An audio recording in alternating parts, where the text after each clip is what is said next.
Hi, I'm Amanda, a 38-year-old marketing executive. I thought I was living the American dream with my husband, John, and our son, Tyler. We have a nice house in the suburbs, and I've always taken pride in being smart with our money. But sometimes, even the best laid plans can take a hard hit. It was a typical Sunday afternoon when my father-in-law, Richard, showed up for our weekly family dinner. As usual, he walked in like he owned the place, throwing his usual criticisms around. "Amanda, dear, don't you think it's time to update this living room? It's looking a bit dated," he said with his signature condescending smile. I bit my tongue and forced a smile. "We like it just fine, Richard." John, ever the peacekeeper, quickly chimed in. "Dad, come on, let's just enjoy dinner, all right?" As we sat down to eat, Richard shifted to his favorite topic, money. "So, how's the college fund for young Tyler coming along?" I couldn't help feeling a bit proud. "It's going well, actually. We've been saving since he was born." But Richard scoffed. "Saving in this economy? You're practically losing money." I held my ground. "We're being cautious. This is Tyler's future we're talking about." "Caution never made anyone rich," Richard declared, undeterred. "I could double that money in no time with the right investments." I noticed the spark in John's eyes, and a pit formed in my stomach. "Honey, we've discussed this. Our current plan is working just fine." But Richard wouldn't let it go, spending the rest of the evening regaling us with tales of his financial prowess, each one more grandiose than the last. Later that night, while John and I were cleaning up, he dropped a bombshell. Maybe we should let Dad handle some of Tyler's college fund. He does have a lot of experience." I stared at him, stunned. "Are you serious? We've worked so hard for this. What's the harm in letting him invest a portion of it?" John pressed. "He knows what he's doing." We argued for what felt like hours, but in the end, against every instinct I had, I gave in. The next day, I reluctantly transferred a substantial chunk of Tyler's college fund to Richard. Not long after, things started to feel off. The numbers just weren't adding up. I tried reaching out to Richard, but he always had an excuse. "Richard, we need to talk about the investment." "Oh, Amanda, darling, I'm about to head into a meeting. I'll call you back." But he never did. After weeks of this runaround, I knew I had to take matters into my own hands. Feeling like a character in some twisted crime drama, I hired a private investigator. When the PI's report landed on my desk, my world shattered. Richard, the man who'd lectured me on financial responsibility, had blown through her money on gambling. He was nothing but a degenerate gambler. I stormed into the bedroom, where John was reading. "Your father," I spat, throwing the report at him. "He's lost almost everything." John looked up, confused. "What are you talking about?" "The college fund, John, it's gone. Your father's been gambling it away." He shook his head, disbelieving. "No, that can't be right. Dad wouldn't do that." "Wouldn't he?" "Read the report." As he pored over the details, his face shifted from disbelief to shock and finally to anger. This can't be real. There has to be some mistake." "The only mistake was trusting him with our son's future," I said, my voice shaking with frustration. John stood, his voice rising to meet mine. "How was I supposed to know? He's my father, for Christ's sake." "That's exactly why we shouldn't have trusted him. You know how he is, always thinking he knows best." Our argument raged, each of us wrestling with the betrayal in our own way. John torn between loyalty to his father and the damning evidence, me furious with both Richard and myself for letting this happen. Finally, exhausted, we sat on the edge of the bed, the weight of our new reality settling over us. "What are we going to do?" John asked quietly. I took a deep breath, trying to steady myself. We fight. We find a way to fix this for Tyler." John nodded, reaching for my hand. "I'm so sorry, Amanda. I should have listened to you."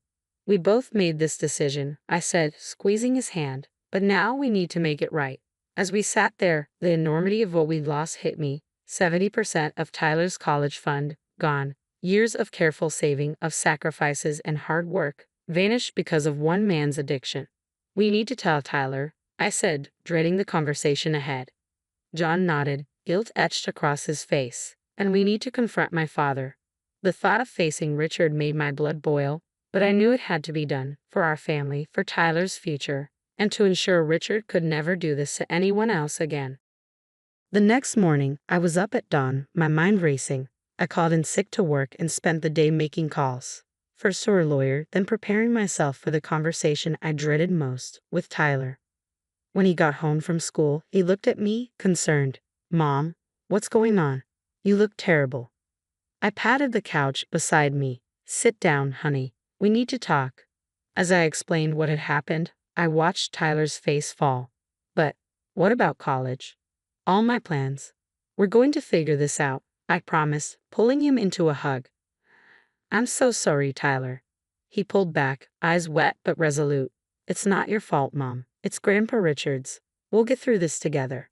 His maturity nearly broke me, but I held it together. We had to be strong. Meanwhile, John was confronting his father. When he returned home, he looked like he'd aged 10 years. How'd it go? I asked gently. John sank into a chair. He cried, Amanda. Said he was sorry, that he'd pay us back.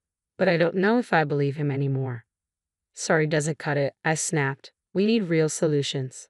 That's when I decided we'd need a family meeting. It was time to face this head on. When Richard arrived, the tension in our living room was thick. Tyler sat between John and me on the couch, a united front. Richard took his place in the armchair, looking humbled. I'm glad we're all here, I began. We need to discuss how we're going to fix this mess. Richard leaned forward, contrite. I know I made a terrible mistake, but I promise I'll make it right. I'll sell my car, I cut him off. It's not enough, Richard. You've lost nearly everything. How exactly do you plan to repay us? His calm demeanor cracked. Well, if you trusted me more in the first place, we wouldn't be in this situation. Excuse me? I felt my blood pressure rise. You heard me, Richard sneered. Always so controlling with the money. If you'd let me invest it from the start. John jumped in. Dad, that's enough. You can't blame Amanda for your gambling addiction.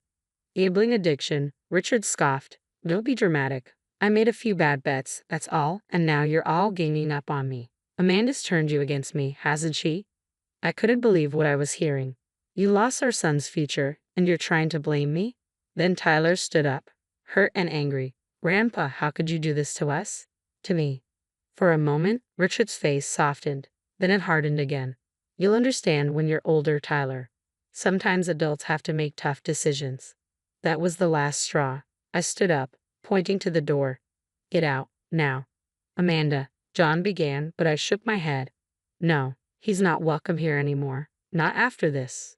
As Richard left, sputtering excuses, I felt an enormous weight lift off my shoulders. We figured this out without him. Little did we know, karma was already catching up with him. A week later, we got a call from a family friend. Richard had been caught trying to embezzle from the country club's charity fund and had been expelled in disgrace, his reputation in tatters. Guess his luck finally ran out, John said, shaking his head.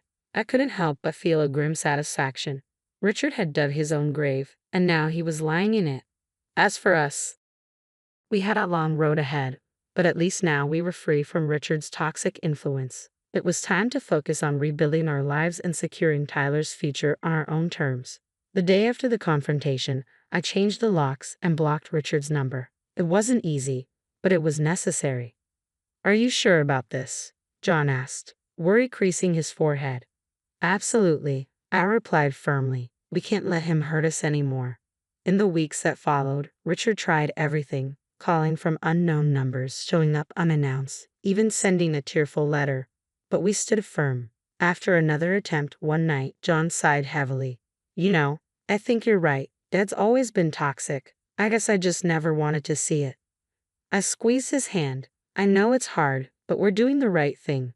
John also stepped up in a big way, picking up weekend shifts at a local hardware store. It's not glamorous, he said, but every little bit helps, right?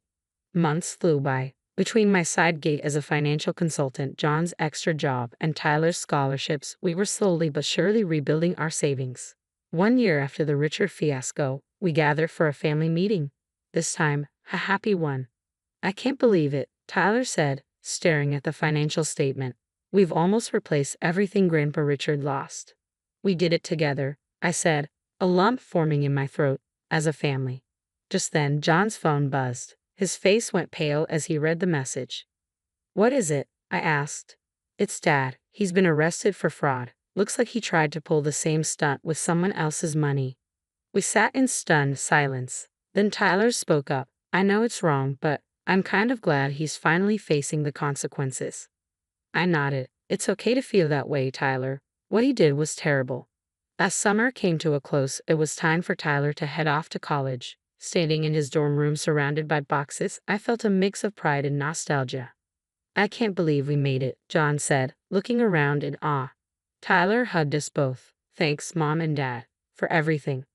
As we drove home, I thought about how far we'd come. We had faced betrayal, financial ruin, and heartbreak, but we'd also discovered a strength we didn't know we had. We protected our family, secured Tyler's future, and emerged stronger. And Richard, he was finally facing the consequences of his actions alone and disgraced. As we pulled into our driveway, a sense of peace washed over me. We had weathered the storm, and our family was stronger for it. Whatever challenges lay ahead, I knew we could face them together. And now I have a question for you. If you were in my shoes, would you have given Richard a second chance after he admitted to his gambling addiction and promised to repay the money? Or do you think cutting toxic family members out of your life is the right move, no matter how much they claim to have changed? Share your thoughts in the comments below.